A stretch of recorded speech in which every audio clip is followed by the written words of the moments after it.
दोस्तों, इस देश के भीतर लोकतंत्र को मजबूत करने की अहम जिम्मेदारी अगर किसी की है तो सरकार की है और चुनाव आयोग की है। ये बात हम आपको बार बार इसलिए बता रहे हैं क्योंकि यही सच है। जब चुनाव आयोग सफलतापूर्वक निष्पक्ष चुनाव कराता है दोस्तों, बिल्कुल सफलता से, तो देश के लोगों को विश्वास जो है देश के लोकतंत्र पर और मजबूत होता है। लेकिन अब देखा गया है कि पिछले कुछ सालों में किस तरह से चुनाव आयोग को पंगु बना दिया गया है। देश की सुप्रीम कोर्ट ने चुनाव आयोग को निष्पक्ष और मजबूत चुनाव कराने के लिए एक व्यवस्था बनाई और जिसमें कहा था कि अब से मुख्य चुनाव आयुक्त की नियुक्ति में देश के प्रधानमंत्री, नेता विपक्ष और उस दल का नेता जो सदन में सबसे ज्यादा संख्या बल रखता हो, यानी सत्ता पक्ष के बाद और अंत में सबसे निष्पक्ष देश के मुख्य न्यायाधीश मिलकर चुनाव आयुक्त की नियुक्ति करेंगे। इसके लिए बाकायदा एक पैनल तैयार किया गया था, लेकिन यह बात मौजूदा सत्ता दल को हजम नहीं हुई लगता है और संख्या के दम पर उन्होंने सुप्रीम कोर्ट के फैसले को सदन में पलट कर रख दिया। चुनाव आयोग को लगभग पूरी तरह से सरकार के अधीन बना दिया गया दोस्तों। अब इसी कानून को लेकर फिर से सुप्रीम कोर्ट में याचिका लगाई गई है, जिस पर सुप्रीम कोर्ट ने सरकार को तलब कर लिया है। पूरी खबर क्या है इस वीडियो में आपको बताऊंगी। नमस्कार दोस्तों, मेरा नाम है जयंती झा। दोस्तों, सरकार का काम क्या होता है? देश के भीतर संविधान और संवैधानिक संस्थाओं को संरक्षण देना या फिर उस पर ध्यान देना। लेकिन आप खुद सोचिए कि उस देश की हालत क्या होगी जहां सरकार खुद ही संविधान और संवैधानिक संस्थाओं को हाईजैक करने में लगी हुई है। अगर सरकार ही संवैधानिक संस्थाओं को हाईजैक करने लगेगी दोस्तों, तो देश के भीतर लोकतंत्र का चीरहरण तो होना लगभग तय ही माना जाए ना, उसमें तो कोई दो राय नहीं होनी चाहिए। कुछ ऐसा ही सरकार देश के भीतर निष्पक्ष चुनाव कराने की जिम्मेदारी जिस चुनाव आयोग पर है उसके साथ करने में लगी, ऐसा कहा जा रहा है। जो चुनाव आयोग एक समय तक देश के भीतर शेर की तरह दहाड़ता था, आज वो भीगी बिल्ली की तरह मिमिया रहा है क्या? जो चुनाव आयोग अपने एक नोटिस पर किसी भी नेता को आचार संहिता के उल्लंघन पर बुला लेता था, वो चुनाव आयोग सत्ता दल की तरफ आंख ऊंची नहीं करना चाहता है, अपने लिए मुनासिब नहीं समझता है दोस्तों। चुनाव आयोग को पता होना चाहिए था कि वो जितनी ज्यादा बुलंद आवाज में सरकार से बात करेगा और निष्पक्ष चुनाव कराएगा, देश के भीतर लोकतंत्र उतना ही मजबूत होता चला जाएगा। लेकिन चुनाव आयोग तो पिंजरे में बंद शेर की तरह हरकत कर रहा है और रिंग मास्टर के इशारे पर काम कर रहा है क्या? ये सवाल है। ये बात भी चुनाव आयोग के इतिहास में सुनहरे अक्षरों में लिखी जाएगी दोस्तों कि पूरे देश का विपक्ष चुनाव आयोग से मिलना चाह रहा था, गुहार लगाता रह गया, लेकिन चुनाव आयोग का मूड नहीं था।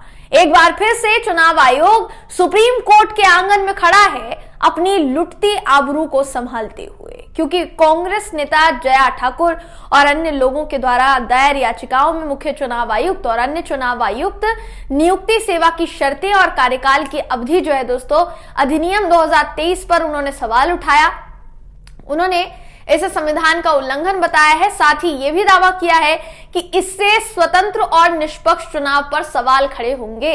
वरिष्ठ वकील विकास सिंह ने कहा कि यह कानून संविधान पीठ के उस फैसले का भी उल्लंघन करता है जिसमें यह कहा गया था कि सीईसी और ईसी का यानी इलेक्शन कमीशन का चयन प्रधानमंत्री की अध्यक्षता वाली एक उच्च स्तरीय समिति द्वारा किया जाएगा और इसमें सीजीआई शामिल होंगे, लोकसभा में जो नेता प्रतिपक्ष है वो भी शामिल होंगे। आपको बताना चाहूंगी दोस्तों, इस नए कानून में सीजीआई की जगह एक कैबिनेट मंत्री को शामिल कर दिया गया। प्रधानमंत्री द्वारा उन्हें नॉमिनेट किया जाएगा। सुनवाई के दौरान पीठ ने यह कहा, यानी बेंच ने यह कहा कि हम इस तरह के कानून पर रोक नहीं लगा सकते। आप भारत को याचिका की एक प्रति प्रदान करें, यानी कॉपी दें, हम इसे देखेंगे। अनूप बर्नवाल बनाम भारत सरकार मामले में निर्णय में कहा गया कि मुख्य चुनाव आयुक्त, सीईसी और चुनाव आयुक्तों यानी ईसी के इलेक्शन कमिश्नर चयन में पारदर्शिता लाने के लिए राष्ट्रपति को प्रधानमंत्री की अध्यक्षता वाले पैनल की सिफारिश पर सीईसी और ईसी की नियुक्ति करनी चाहिए। 2 अन्य सदस्य लोकसभा में विपक्ष के नेता और भारत के मुख्य न्यायाधीश भी इसमें शामिल होंगे। अधिनियम में सीजीआई के स्थान पर प्रधानमंत्री द्वारा नामित एक केंद्रीय कैबिनेट मंत्री को नियुक्त किया गया है। नए कानून को 21 दिसंबर को संसद द्वारा मंजूरी दे दी गई दोस्तों और 28 दिसंबर को इसे राष्ट्रपति की मंजूरी मिल गई। जया ठाकुर द्वारा जो याचिकाएं थी दोस्तों, उसमें ये कहा गया था कि 2023 अधिनियम की धारा 7 और 8 स्वतंत्र और निष्पक्ष चुनाव के सिद्धांतों का उल्लंघन है। दोस्तों, चुनाव आयोग सवालों के घेरे में तो है। जनता ये भी पूछ रही है कि क्या ईवीएम मशीन हैक हो सकती है या फिर नहीं। इसका कोई भी जवाब जो है चुनाव आयोग नहीं दे पा रहा है। वीवीपैट मशीन से ईवीएम का मिलान क्यों नहीं है, इसका भी कोई एक साफ जवाब चुनाव आयोग के पास नहीं है।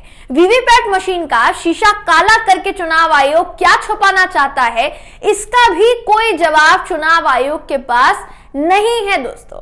तो सवाल तो बहुत सारे हैं, मगर चुनाव आयोग गूंगी गुड़िया बना हुआ है। या साहेब का एक ऐसा आयोग, ना वो साहेब के खिलाफ कुछ सुनेगा, बोलेगा, ना कहेगा, भले ही उस कारण संविधान और संवैधानिक संस्थाओं की ही इज्जत पर भाजी पाला क्यों ना होता रहे, ऐसा कहा जा रहा है दोस्तों। चुनाव आयोग अपनी इज्जत नीलाम होते देख सकता है क्या, लेकिन साहेब के दामन पर कोई आंच ना आए, इसे बर्दाश्त नहीं कर रहा है।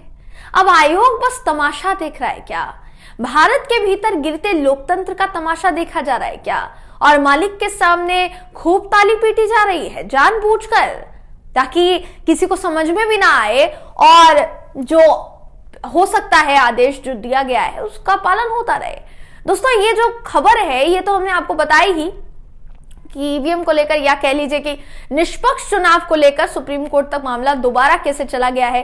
इसके अलावा ईवीएम को लेकर सड़कों पर प्रदर्शन हो रहा है। वकील जो है वो सड़कों पर हुजूम निकालते नजर आए, रैली निकालते नजर आए, और उनके इस विरोध प्रदर्शन में कई वकील शामिल थे, कई लोग शामिल थे जो कि ईवीएम का विरोध करते हुए दिखाई दिए हैं। उनके हाथ में पोस्टर्स थे, उनके हाथ में बैनर थे, और बैनर तले यही कहे जाने की कोशिश हुई, जैसा पहले भी तमाम वकीलों द्वारा कहा गया है बार बार, कि किसी भी तरीके से ईवीएम से चुनाव इस साल तो नहीं होगा, बैलेट पेपर से किसी भी हालत में चुनाव करवा कर ही रहेंगे।